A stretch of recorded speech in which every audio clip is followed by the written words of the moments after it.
Good morning, my Mr. Man people, and welcome to another day of my life. আজ হচ্ছে Saturday, আজকে আমার হচ্ছে ডিটক্স ডে। আমি আগে প্রত্যেক সপ্তাহে একদিন করে ডিটক্স ডে রাখতাম, বাট মাঝে এত লাইফ উথল পুথল হয়ে গেল, সব কিছু এত উল্টোপাল্টা হয়ে গেল। আমি না আমার যে রুটিন ছিল আমার খাওয়া দাওয়া এক্সারসাইজ করা, সেই রুটিন থেকে একদমই আমি বেরিয়ে গেছিলাম। তো এক্সারসাইজের এখনও টাইম আমি করে উঠতে পারছি না, বাট তবুও এখন ভাবছি যে এটা খাওয়া দাওয়াটা খুব চেক করতে হবে, কারণ কি ভীষণভাবে হেলথ ডিটেরিয়েট করছে, ভীষণভাবে মোটা হয়ে যাচ্ছি, না খেয়ে মোটা হয়ে যাচ্ছি। তার জন্য এবার ভেবেছি যে না, এবার খেতে হবে, প্রপার ডায়েটটা রাখার খুব প্রয়োজন, কারণ শরীরে অনেক কিছু দেওয়াটাও খুব প্রয়োজন। মাঝে সত্যি ফুড হ্যাবিটটা আমার এতটাই খারাপ হয়ে গেছিলো, যেটা খেতাম না, ময়দা ম্যাগি এইগুলো সব বাজেভাবে খাওয়া শুরু করে দিয়েছিলাম। যখন বিজি থাকি না, কাজ বাজ থাকি, যে করে খাওয়ার থাকে, সময় পাই না, যখন তখন এসব উল্টোপাল্টা জিনিস খেয়ে নিচ্ছি, আর সেটাই হচ্ছে আমার অভ্যেস হয়ে গেছিলো। তো এবার চেষ্টা করছি যে না, এবার অ্যাটলিস্ট এক্সারসাইজটা ঠিকঠাক করে না শুরু করতে পারলেও আমি খাওয়া দাওয়াটা একটুখানি আমার চেক করব। আর আগেও আমি এরকম করতাম যে একটা দিন আমি ডিটক্স রাখতাম না। আমাদের সপ্তাহে একদিন উপোস রাখাটা খুব দরকার আমাদের বডিতে, কেন কি আমরা যেরকম রিল্যাক্স করতে চাই, আমাদের বডি ওরকমভাবে রিল্যাক্স করতে চাই। আর যেহেতু এত গরম পড়েছে, ভাবলাম যে এটাই এখন best time to detox your body. আমি তো পুরোপুরি ফাস্টিংটা করি না, কারণ কি খাটতে পিটতে হয়, বাইরেও যেতে হয়। আমি একটা দিন চুজ করে নিই যেদিনকে আমি ডিটক্স করি, আমার খাওয়া দাওয়াটা একদম লিমিটেড হয়, বাট ইয়েট ফিলিং হয়, যাতে মাথা ঘুরে না পড়ে যায়, সেই অবস্থা যেন না আসে। সেজন্য আজকে আমি আমার দিনটা এই স্যাটারডে চুজ করি, কারণ কি স্যাটারডে আমার ফার্স্ট হাফে পুরো পড়া থাকে, আর তারপরে আমি বাড়ি চলে আসি, কারণ সেই সময়টা টাইম হয় না যে কিছু রান্নাবান্না করব।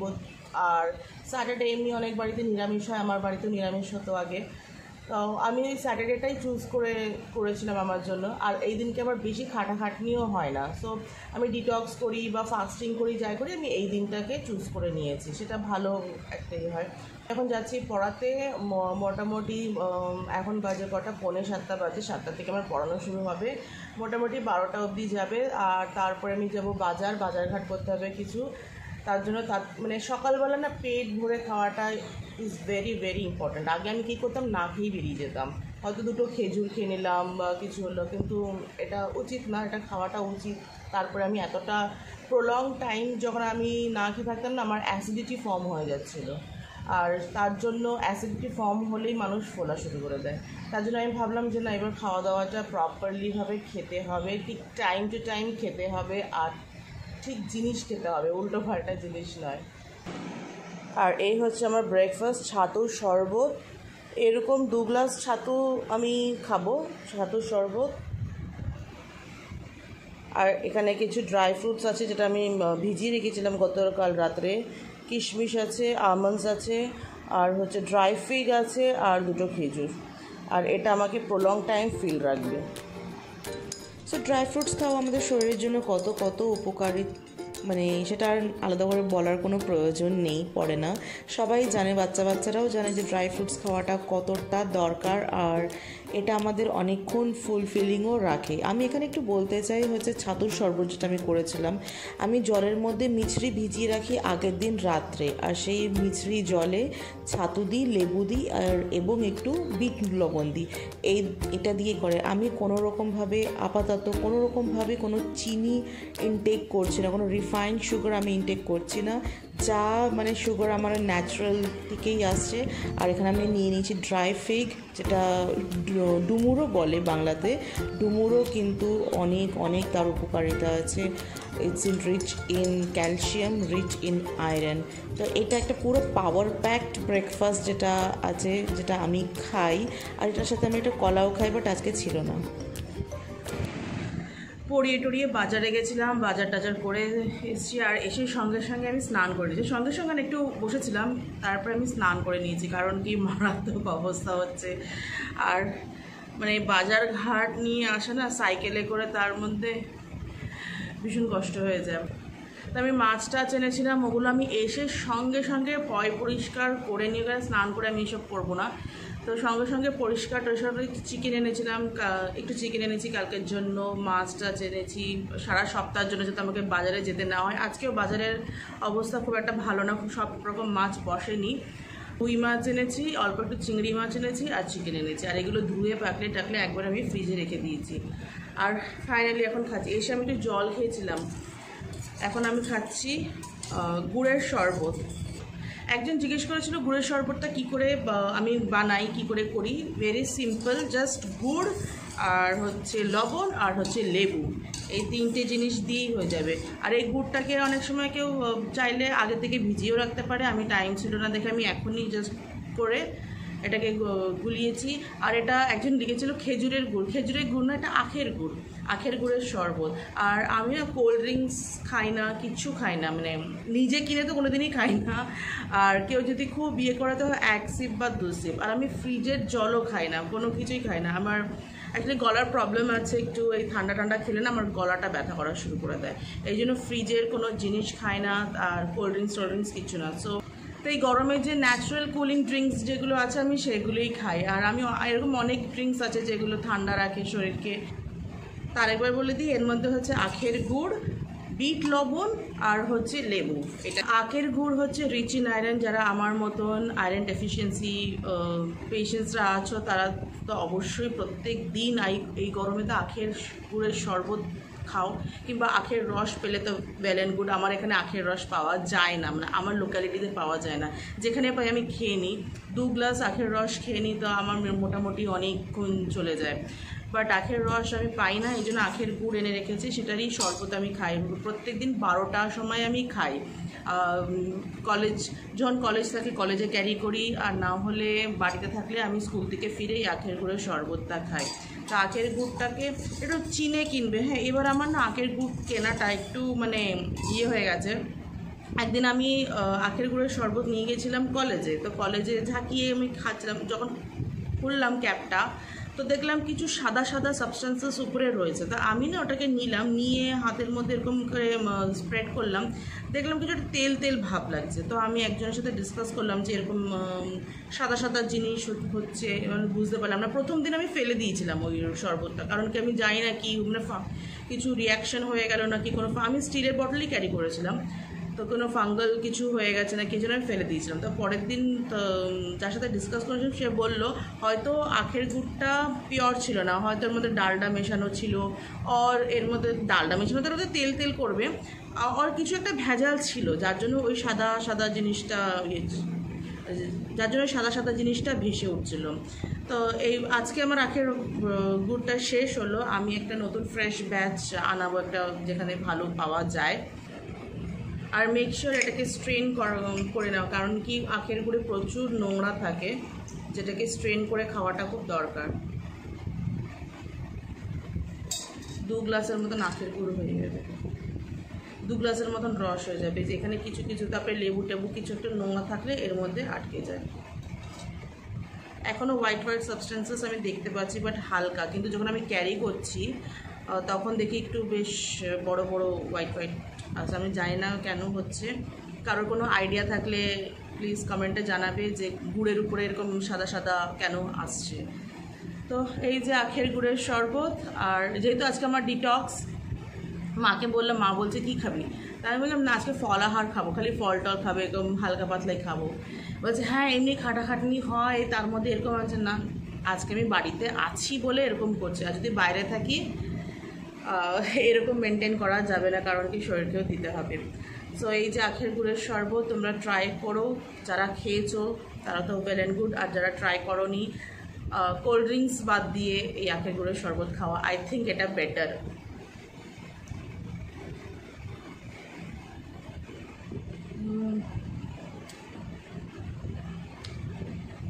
কোল্ড ড্রিঙ্কস থেকে মাচ বেটার, মাচ রিফ্রেশিং, মানে কোনো ক্ষতি করবে না, এর মধ্যে না চিনি আছে না কিছু আছে, জাস্ট প্লেন আখের গুড়, দারুণ রিফ্রেশিং। অবশ্যই কিন্তু গরমের মধ্যে এরকম আখের গুড়ের শরবত অবশ্যই বাড়িতে বানিয়ে খাবে, কারণ কি সবসময় আখের রস অ্যাভেলেবেল থাকে না, তো তারা গুড় এনে রেখে দাও, ফ্রিজে রেখে দাও, তার মধ্যে বানিয়ে বাচ্চাদের দাও, বড়োদের দাও, আমি জানি না ডায়াবেটিক পেশেন্ট এটা নিতে পারবে কিনা, আমি সেটা বলতে পারছি না, বাট এটা নেওয়াটা খুবই দরকার প্রত্যেক মানুষের জন্য। এই গরমের মধ্যে তো আরোই। আর যতটা পারো কোল্ড ড্রিঙ্কস অ্যাভয়েড করো।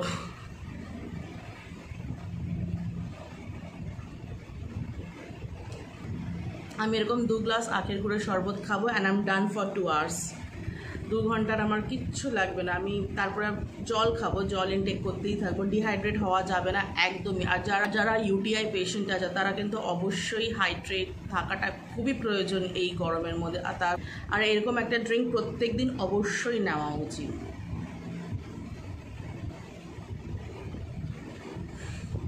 তখন শরবত খেয়ে ঘুমিয়ে পড়েছি, জোর ঘুমিয়ে পড়েছি। তখন যখন শরবত খেয়েছিলাম তখন বাজছিল 1টা, এখন বাজে 4টে।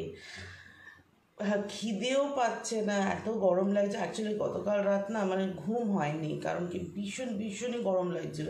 আর আমার ঘরটা মানে আমাদের বাড়িটা দিনের বেলা খুব ঠান্ডা থাকে আর রাত্রেবেলাটা গরম হয়ে যায়। দিনের বেলা বেশ সুন্দর, মানে কিছু দরকার পড়ে না, দিনের বেলা সুন্দর ঠান্ডা থাকে ঘরটা, আর রাত্রে হলেই একদম মানে জগপর একদম হয়ে যায়। সো গতকাল রাতের ঘুম হয়নি। আর আমি ভেবেছিলাম যে উঠে কিছু খেয়ে নেব ফল টল, বাট আমার এখনও খেতে পাচ্ছে না, জানি না কেন। আমার আজকে একদমই খাওয়ার ইচ্ছেই করছে না।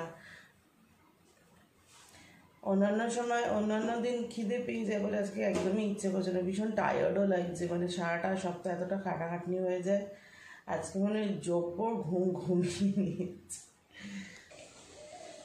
আমি এখান থেকে অনেক কিছু এনেছি, আমি বিয়েরও করিনি, অ্যাজ ইট ইজ রেখে দিয়েছিলাম। ভেবেছিলাম কিছু ফ্রুটস টুটস খাবো। এখানে এনেছিলাম আঙ্গুর ফল, এর মধ্যে আছে শসা আর শাকালু।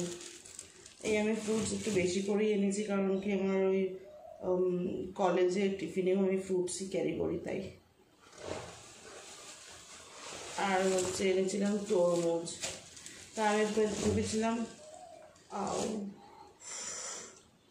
ভেবেছিলাম যে শসা শাকালু আর আঙুর ফল প্রথমে খাবো, তারপরে তরমুজ খাবো। কিন্তু এখন অলরেডি 4:45 বাজে, আমি আর এখন কিছু খাচ্ছি না, যে তরমুজটাই খাবো। খিদে পাচ্ছে না, লিটারালি খিদে পাচ্ছে না।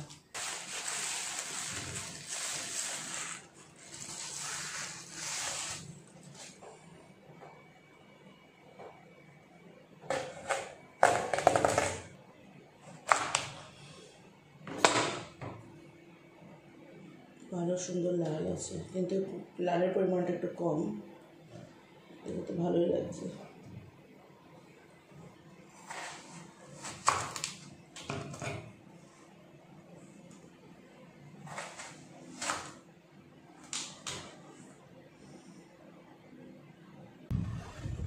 এই যে আমার লাল লাল তরমুজ, এখানে প্রায় 1/2 কেজি মতন তরমুজ হবে, মেবি 1/2 কেজি তরমুজ খেয়ে নেবো।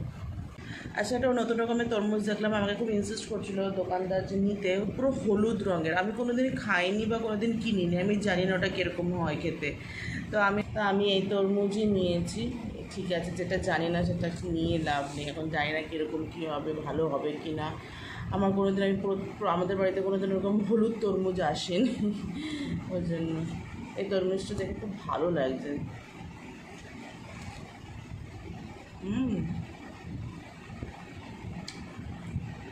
সুন্দর খেতে, ভালো।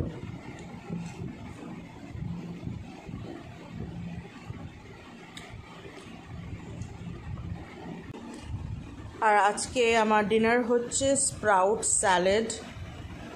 এখানে মুগ আর ছোলা স্প্রাউট আছে, গাজর, পেঁয়াজ, টমেটো, কাঁচা লঙ্কা, গোলমরিচ, লেবু। সো এর থেকে হেলদি অপশন আর কিছু হতে পারে না যে স্প্রাউটস খাওয়া। Sprout has the highest pranic value in it. This is high in fibre, high in nutrients, high in protein, সব কিছু পেয়ে যাবে, সব কিছু। আর খেতেও কিন্তু ড্যাম টেস্টি। আমরা তো এটাকে কত কিছু এখন নতুন আছে, প্রোটিন স্যালাড, হ্যানা ত্যানা, বাট আমাদের একদম প্লেন স্প্রাউট চাট। স্প্রাউটস খাওয়া তো কত ভালো সেটা সবাই জানে। So this is my first byte.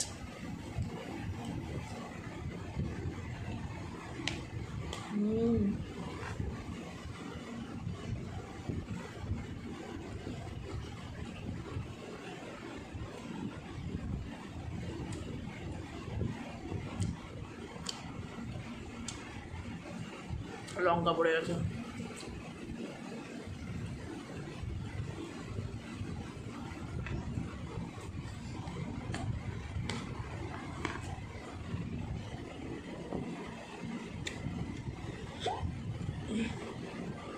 Excuse me, তবে লঙ্কা খেলেই আমার হিচকি উঠে যায়, কিন্তু খেতে খুব টেস্টি হচ্ছে। আমার মতন যারা লঙ্কা খেতে পারো না তারা গোলমরিচ দেবে, আমি গোলমরিচ দিয়ে লঙ্কাও দিয়েছি। বেসিক্যালি এটা আমি একটু স্কুলে নিয়ে যাবো আমার বান্ধবীদের জন্য, তার জন্য আমি লঙ্কাটা দিয়েছি, যারা দিতাম না। আবার লঙ্কাগুলো বেশ ঝাল, কিন্তু টক টক বেশ ভালো লাগছে। আর এটা ব্রেকফাস্টে কেউ, আর এটা কেউ, আর এটা চাইলে, আর এটা কেউ চাইলে ব্রেকফাস্টে খেতে পারে, বেস্ট অপশন। আমার তো এটাই অনেক বেশি হয়ে যাবে খাওয়া।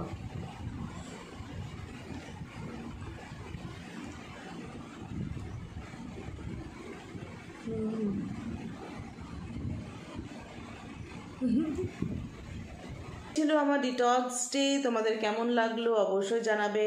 আরও অনেক রকমভাবে ডিটক্স করা যায়, মানে আমি খুব এক্সট্রিম মানে ডিটক্সেও করেছি একবার, তার জন্য বাড়িতে অনেক বকাও শুনেছি, বাট করেছি। আমার খুব ইচ্ছে ছিল করার জন্য। 3 ডে লিকুইড ডায়েট আমি করেছিলাম।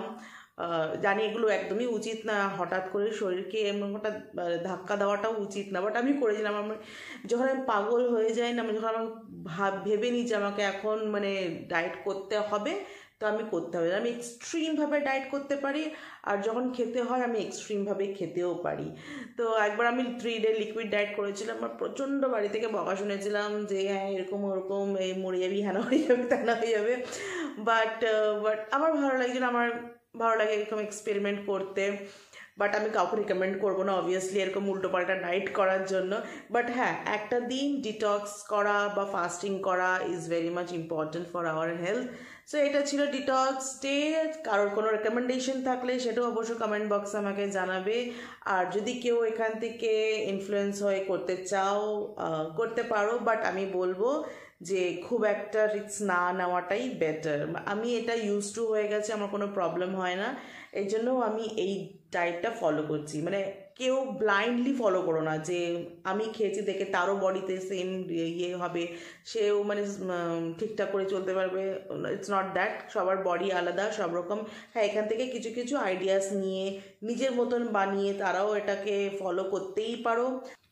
আর যদি কেউ করো, ফলো করে থাকো, অবশ্যই তারাও আমাকে কমেন্ট বক্সে জানাবে। আমি মোটামুটি এটা 2 উইকস চ্যালেঞ্জ নিয়েছি, আমি নিজেকে নিয়েছি। এই তো ছিল ডিটক্স ডে। আমি এরকম প্রত্যেক দিনই আমার মানে এবার থেকে আমি একটুখানি মেনটেন করে চলার চেষ্টা করছি। 2 উইকসের মধ্যে নো ময়দা, নো রিফাইন্ড সুগার, কিছু আমি নিচ্ছি না আপাতত।